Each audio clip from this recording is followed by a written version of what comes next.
his chest. Jeez, my eyes. These eyes have seen too many chests in anime games and otomes.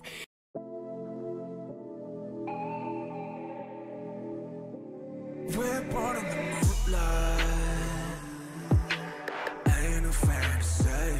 Can't breathe in the sunlight. Hello, beautifuls. This is Aromie here, and welcome to Love Ritual. It's been a hot minute since we last touched this game, because the last time we touched it was a demo game, and we officially have the full release of the game, which was released on March 15th. I was lucky enough and very thankful to get a copy from the developer herself, Zan. So thank you so much if you're watching this. I cannot wait to play this. You guys know how hyped I was with the animation, the art, the storyline, and just the fact that it's not like any other otome game that I've played. Most games, you know, the main characters ranging from like 15 to 16 or whatnot, but this game it does have a mature rating to it, which will tell us right here that it contains depictions of nudity. I'm gonna choose the 18+ up and chance it, and if there's anything too scandalous, I will make sure to like pixelize it or somehow censor it.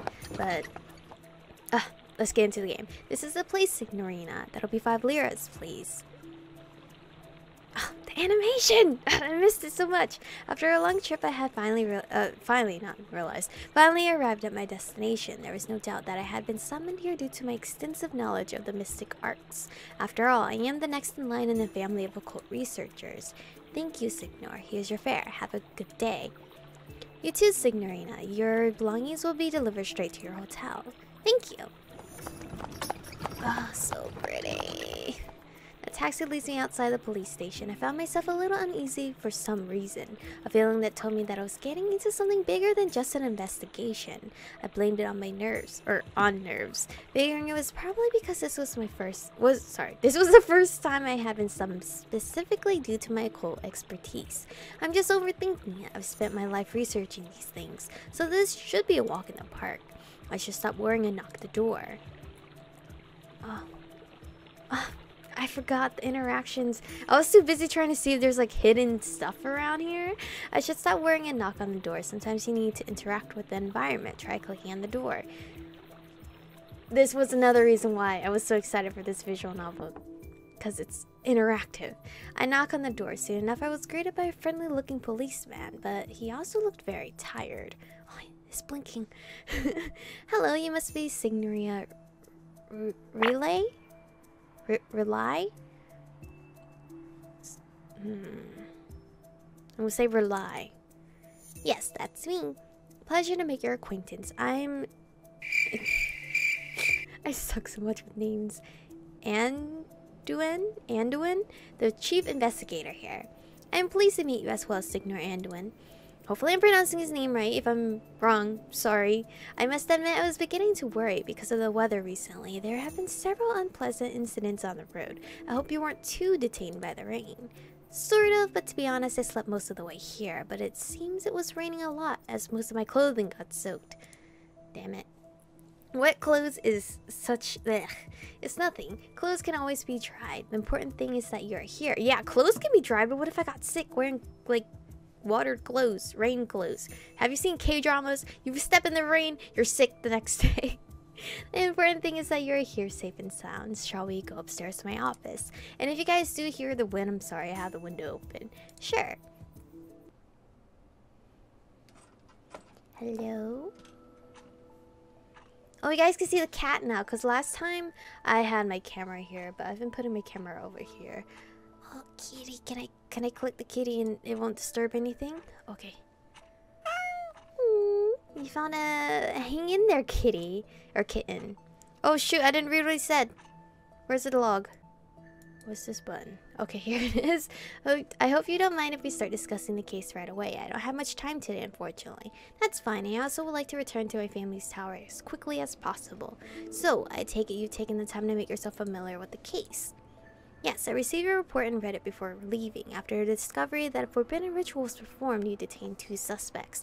The one thing that I have pet peeves of visual novels is if the text goes by too slow, and it's like you have to wait for it to read out loud. I mean, maybe that's not a problem if you're not like making a commentary over it or video let's play of it, but I think the quick speed of the text, it's just a pet peeve of mine. The ritual itself is similar to rituals used to call entities and realms beyond our own. This also resulted in a powerful release of energy, which is what led authorities to the site of the ritual. Concerning the entity, we don't know what was called nor for what purpose. All we really do know is that someone was summoning something.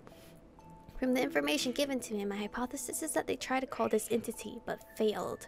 Isn't that a little too simple? I always move from simple to complex, as it often saves time and effort, especially in the course of my new study into rituals. Sorry.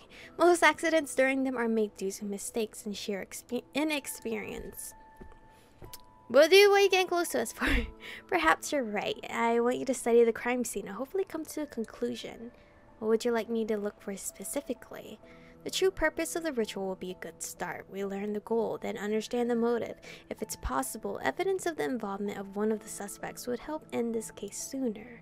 I will do everything in my power as quickly as possible then. No need to rush. I understand you have your own business, and I would not have called you if our department's leading ritualist hadn't already left to another city. You are the closest specialist with a proper level of knowledge. If the Inquisition hadn't been going too far, this word I cannot say for the living hell out of me, and I wonder if I know English sometimes. Prohibitions. Oh, guys, I don't know. I know the word. I don't know how to pronounce it. So I'm sorry. There wouldn't be problems with finding specialists.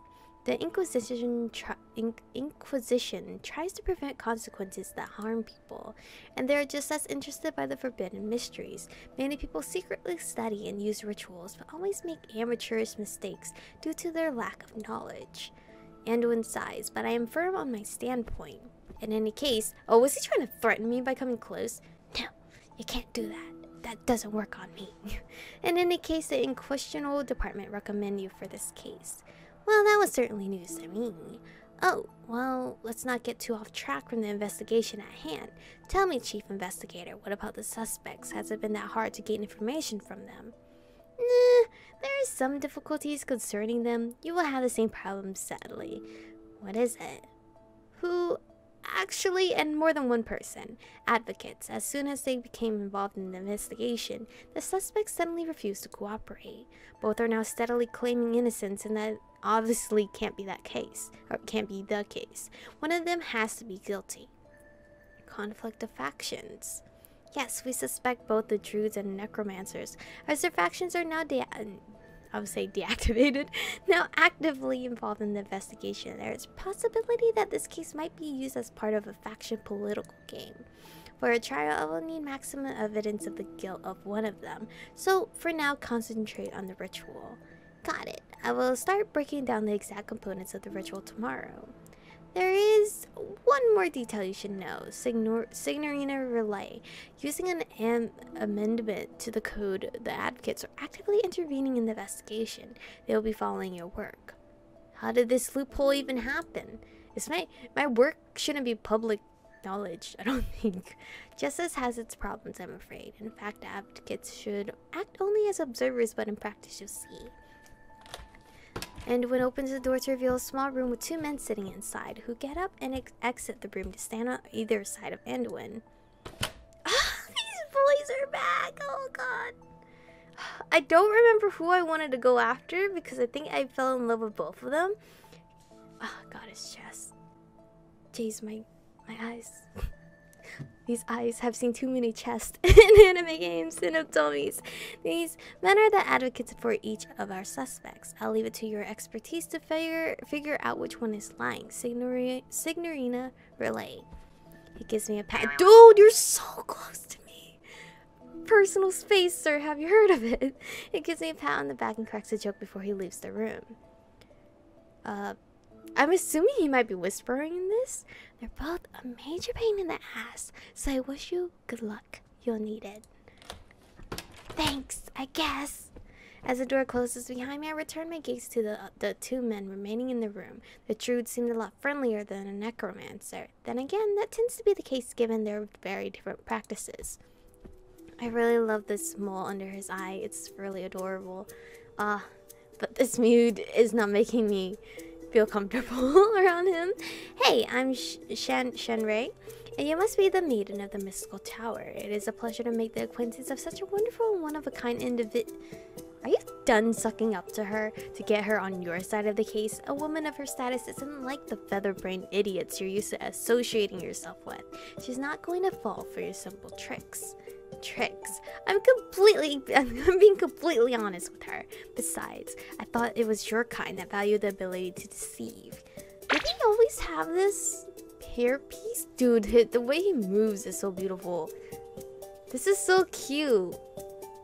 His little hairpiece thing, accessory, I don't know what it is, but it's real cute.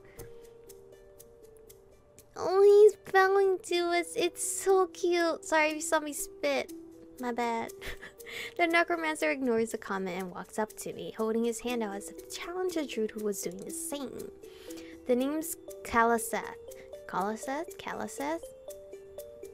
And I won't try to be forceful or anything. I am here to get the truth, as I'm sure an esteemed woman such as yourself is also here for. I mean, you're also sucking up, but he's sucking up in more of an elegant way, and he's sucking up more in a friendly way. The two men stand before me with their hands extended, and realistically, I can't shake them both at the same time. Technically, you could shake it like that, but that would look weird.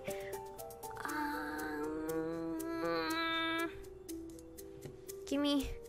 Where's the save button? Save. Is it save right here?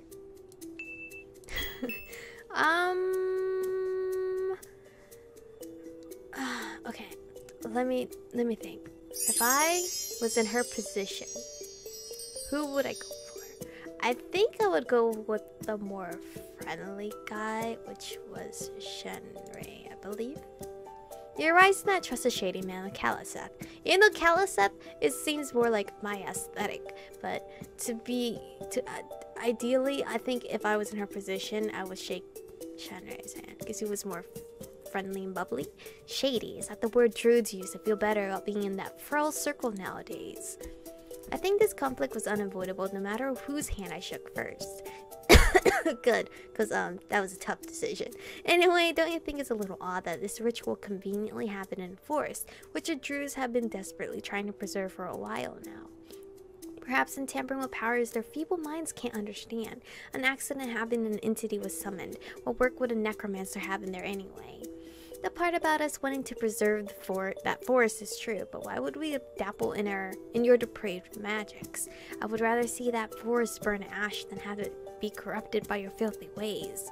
What work would a necromancer have in there? Who knows? Who knows what even goes through your heads in order to take up your insane practice in the first place? All I know is that it's out of the question that one of us would involve themselves in an entity summoning ritual. I felt like this was the point where I would have to interfere, since these two would likely get into a fistfight soon if they keep going the way they were. Alright, listen up, you two. It was a long ride to get here, and frankly, I've developed a headache from being in the same room with you two, and it's barely been 3 minutes. If you two don't cooperate with me, I can just write a paper and accuse both of your clients, and that'll be the end of it. The two men fall silent. Shenrei seems more apologetic, while Kalaseth seems more indignant. I calm the tone of my voice. I've had quite a long day, and the trip to get here has left me exhausted. We're up in arms at the moment. Nothing good can come of this. I'm going back to my hotel room to rest, and you two should also rest. This could be tough. Guys, who do I go for first? I'll read up on the case details one more time, and tomorrow I'll meet both of you separately so we can work without bickering. Think about the defense you want to present to me and come prepared to argue your side's innocence. Let's work together to solve this as fast as possible, please. Of course. Understood. Oh, we're about to end this first episode. Once we get into our hotel, or whatever. As I shut the door behind me, it only took me a few steps before they began yelling at one another again. Good thing I suggested to meet them individually tomorrow. No way these two can handle conversing together calmly. And this is where I am going to be saving for today, because there's gonna be a lot of things going on. We're still technically in like the demo mode of the game where we last stopped in the demo. I don't even remember quite where we stopped, but I remember we did get to meet the boys individually, and then somewhere along those lines the demo ended, and then we get to pick up. So it's not too much of like beginning intro, but for those that haven't watched me play the demo at all, it's all brand new content, so thank you. Anyway, thank you guys for watching today's episode. I was gonna say today's first episode, but anyway, thank you guys for watching today's episode. Stay beautiful, and I'll see you guys in the next one.